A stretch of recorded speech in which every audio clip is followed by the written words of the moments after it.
Just as my mother-in-law went over to the couple to get the Tupperware, my father-in-law suddenly collapsed and fell out of his chair. Everyone turned to look at him, and he was holding his stomach, clearly in a lot of pain. "What's wrong with you?" someone asked. My father-in-law then said something that surprised me. "I just ate a little bit of food from the kitchen.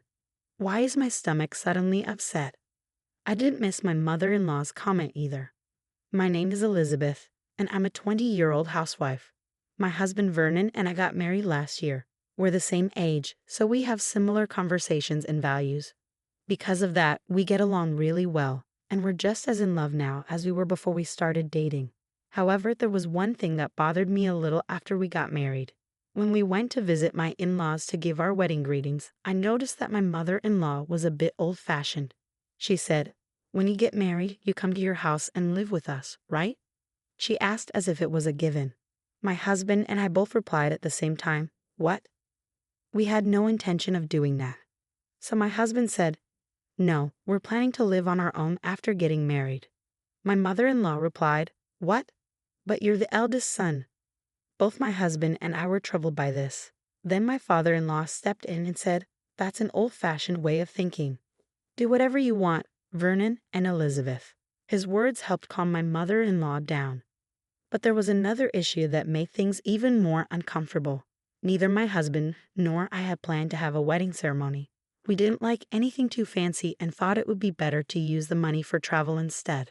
When I told my in-laws about this, my mother-in-law's face turned pale again. "How can you not have a wedding?" she asked.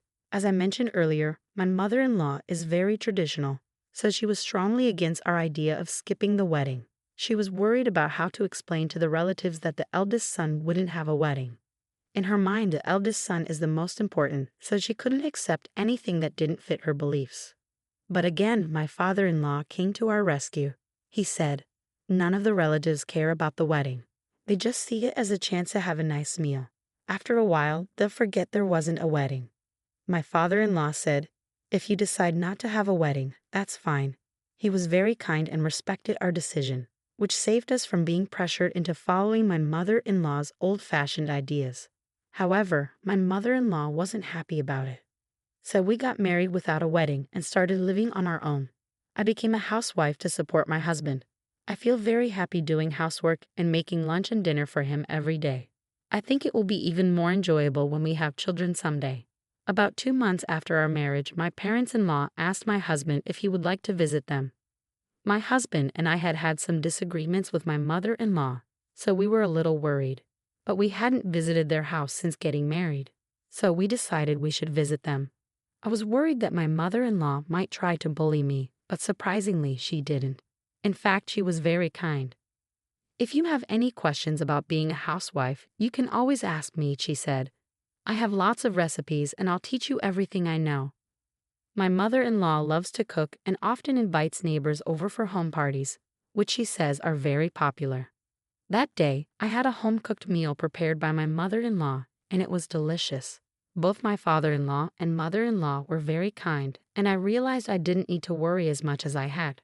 My husband felt the same way and thought it would be fine to visit his parents once in a while. About 3 months later, my parents-in-law invited us to a dinner party at their house. Since our last visit had gone so well, we were happy to go. This time, my mother-in-law served food that looked like it came from an expensive restaurant.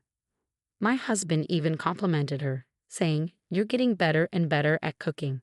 You didn't make anything like this when I was a kid. This meal is really delicious. Thank you for preparing so many amazing dishes." My mother-in-law smiled happily when I thanked her and told me to eat a lot. I had a great time. But that night, I had a terrible stomachache.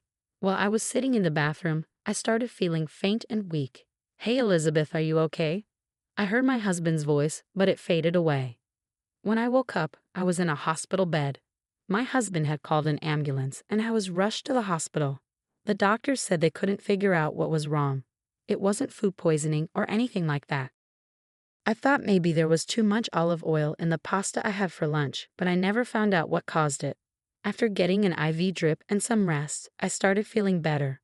My husband and I went home and went to bed. I couldn't understand what was going on, but I didn't have any more symptoms after that. However, 2 months later, the same thing happened again. Suddenly, I felt sick. The only thing that was the same as last time was that it happened after eating my mother-in-law's cooking at my in-laws' house.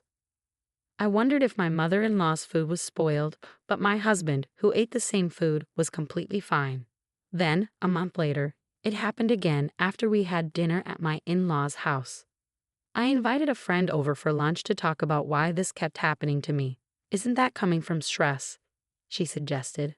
Her words made me a bit nervous. I thought I was being completely trusting and open-minded, but maybe I was feeling a bit anxious around my mother-in-law without realizing it.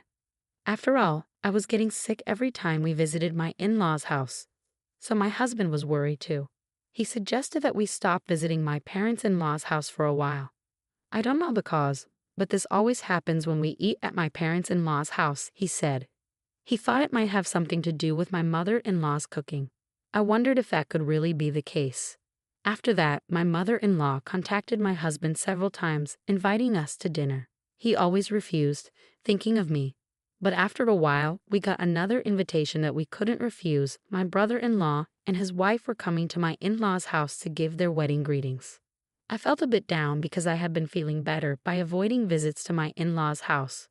My husband reassured me, saying I didn't have to eat much. So I decided to eat as little as possible. When the day of the party arrived, my mother-in-law was as kind as ever. As long as we talked normally, I didn't feel sick. I started to wonder if maybe there was something wrong with the food after all. A little later, my brother-in-law and his wife arrived, and we had a nice conversation with them. Meanwhile, my mother-in-law was preparing the dishes with great skill, and more food was being laid out on the table. Her home-cooked meals looked as beautiful and delicious as ever. In fact, the food I had eaten before tasted really good, so I still couldn't understand why I was getting sick. As soon as we sat down, my mother-in-law encouraged me to eat. "Elizabeth, you said you liked this dish, didn't you?" she asked. "I made it very delicious today, so please try it," my mother-in-law said. I didn't know what to do. Then my husband stepped in and said Elizabeth isn't feeling well today, so let her eat only what she can when she can. But my mother-in-law responded, "Well then, this small amount should be fine, right?" She placed a small plate with less food in front of me. While I was unsure of what to do, my brother-in-law spoke up, "Elizabeth, if you're not feeling well, you don't have to force yourself. We've already greeted each other, so if you feel sick, don't hesitate to go home and rest." It seemed my husband had told his brother and sister-in-law about everything, and they were trying to help me. My mother-in-law realized she couldn't force me to eat her food, so she said, "Well then, I'll put it in a Tupperware for you to take home."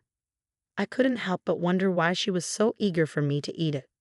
I figured that if I took the food home, I didn't have to eat it right away, so I said, "Okay, thank you very much." As my mother-in-law went to get the Tupperware, my father-in-law suddenly collapsed and fell off his chair. We all turned to look at him, and he was holding his stomach, clearly in a lot of pain. "What's wrong with you?" someone asked. He hadn't even touched the food on the table yet. Then my father-in-law said something surprising. "I just ate a little bit of food from the kitchen. Why is my stomach suddenly upset?" I did miss my mother-in-law's comment, "Did you eat some of that?" My husband immediately called an ambulance, and my mother-in-law went with my father-in-law to the hospital. We were all stunned, left at my in-laws' house. But I couldn't stop thinking about what my mother-in-law had said earlier. It seemed that my brother-in-law's wife had noticed something too. We started to wonder if there might be a secret in the kitchen. We decided to check the kitchen where my mother-in-law had been. We found something surprising. We then drove to the hospital where my father-in-law was taken. As soon as we got through the reception desk, we went to his room and heard voices inside. The doctor was asking my mother-in-law if she knew what was wrong with my father-in-law. She said she had no idea.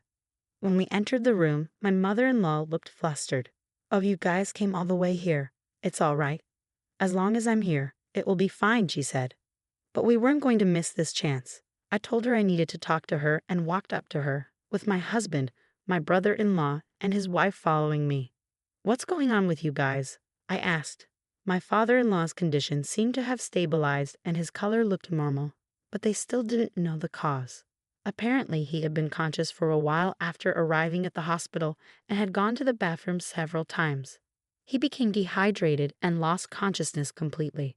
I looked my mother-in-law straight in the eye, took something out of my bag, and showed it to her. When she saw it, she got upset. "Do you recognize this?" I asked. She replied, well, what is it?" trying to act like she didn't know. "This is a laxative," I said. I found a lot of powdered laxatives in the kitchen. My mother-in-law fell silent. The doctor then said, "It seems he had these symptoms because he ingested a lot of laxatives. We'll run some tests to be sure. If we find laxative leaves, I'll need to ask him when he ingested them. If he doesn't know, it means someone must have given it to him intentionally, which would be a serious charge." Hearing this, my mother-in-law suddenly panicked. "No, it's not like that," she said. "I didn't try to make him eat that food. It was just negligence." My husband reacted strongly to what my mother-in-law said. "Who were you trying to feed that to?" he asked. My mother-in-law climbed up and said, "You're not going to let this go, so we'll have to call the police to investigate." When my husband said that, my mother-in-law admitted everything. It was all for Elizabeth. I was trying to punish her by feeding her laxatives. "What do you mean, punish me? What did I do to deserve this?" I asked. "Since my son married you, he's become a bad son. You didn't live with us and you didn't have a wedding. You persuaded him to do all of this, so you're my enemy." I told her, "That's just unjustified resentment." "Is that why you've been putting laxatives in my food? It wasn't just a little before. That's why I ended up in the emergency room. How can you say it was just a small amount?" My husband and brother-in-law agreed with me and blamed my mother-in-law. "I can't forgive you for what you did to Elizabeth," my husband said. "I'd be furious too if someone did this to my future wife." In response, my husband and brother-in-law declared that they were disowning my mother-in-law. My mother-in-law started to panic and begged my husband and brother-in-law not to disown her. Then my father-in-law, who had woken up and heard the whole conversation, spoke up. "You've done a terrible thing out of your ego. You should be arrested by the police. I'm so disappointed in you." Even as she pleaded, my father-in-law continued, "You're going to pay Elizabeth $30,000. Of course you'll have to work for it. I won't help you in any way." "No, it's impossible," she protested. "I've been a stay-at-home mom my whole life." "Shut up," he said.